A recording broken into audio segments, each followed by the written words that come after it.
really start thinking about it, people think, well, gee, you know, the theory of evolution is a Johnny-come-lately theory.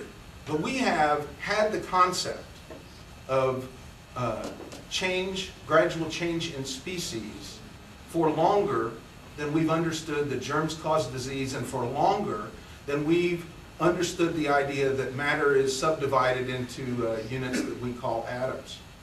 So, interesting perspective.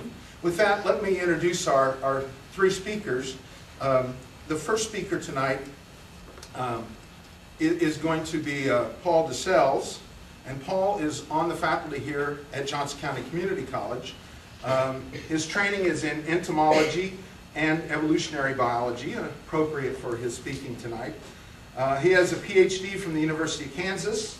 Aside from biology, his interests include the relationship between science and religion, also appropriate for this evening's presentation. He also serves on the board of Kansas Citizens for Science and runs several blogs, including a science blog at the Lawrence Journal World called Dangerous Ideas. And this evening, Paul's topic will be some myths and misconceptions about evolution. The second, and Paul, did you raise your hand? Okay, there we go. So Paul will be our first speaker. Our second speaker will be Josh Rosenau, and so it sounds like he has a following already, which is not surprising because he has the blog and has had before he moved away called Thoughts from Kansas. And he is currently on the staff at the National Center for Science Education and is in charge of public information programs. Public information program director. Did I get that right? Yeah. Okay. So he has an official title, but we enjoy the fact that he blogs about our activities back here. Our final speaker for this evening will be Dave Burress, who is a retired economics professor from KU, was a founding board member for Kansas Citizens for Science, and is on the board of Ad Astra, which is a progressive Kansas policy think tank. For Paul, you mentioned that teleology is a misconception people have about how evolution works. How can biology instructors teach that evolutionary biology is a non-teleological process without singling it out as somehow different than all other scientific theories? Well, I guess in point of fact it isn't, because teleology occurs in other areas of science too. And I don't think there's an easy answer to that. I think it's a matter of building, shall we say, a scientific intuition, and that takes a long time. You can't do it like turning on a light switch, and I don't think it's just a problem with regards to evolution. I'm not sure if that's a satisfactory answer to the question. Well, I'm going to throw this one open, and one of you can take it. But is evolutionary psychology a pseudoscience, and is it warmed over eugenics? Well, some of the evolutionary psychology that I've seen is pretty superficial,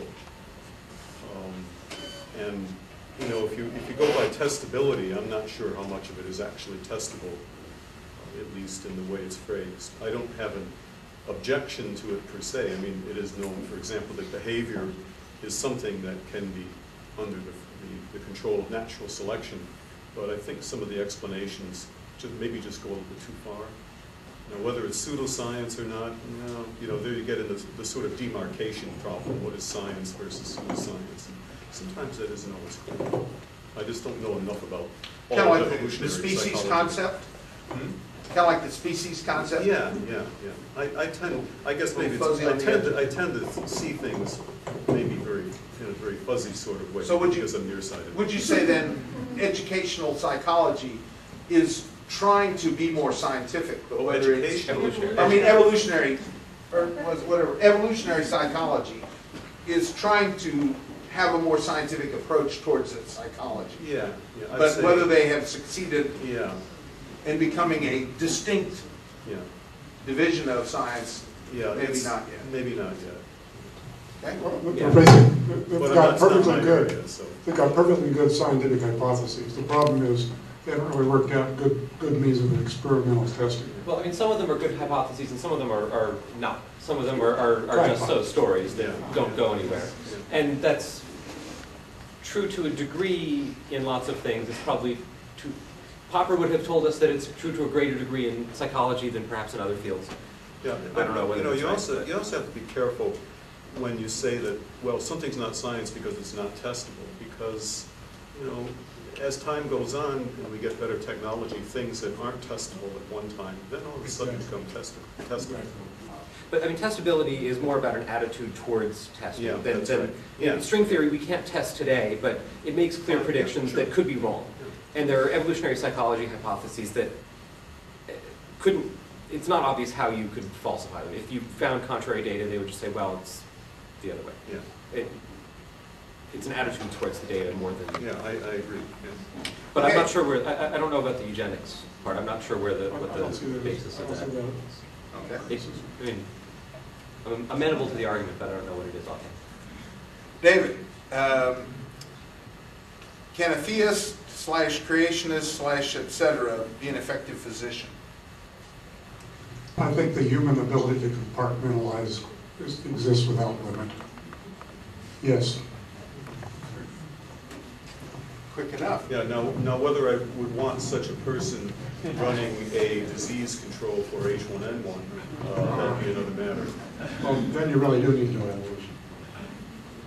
There's the distinction that I've seen drawn between, would you want a flat earth pilot flying your plane? And if it's just short haul stuff, you're basically doing straight line navigation. You don't have to worry about the curvature of the earth. So maybe it would be okay, but you still wouldn't, if you wouldn't want a commercial airline pilot to be a flat earther.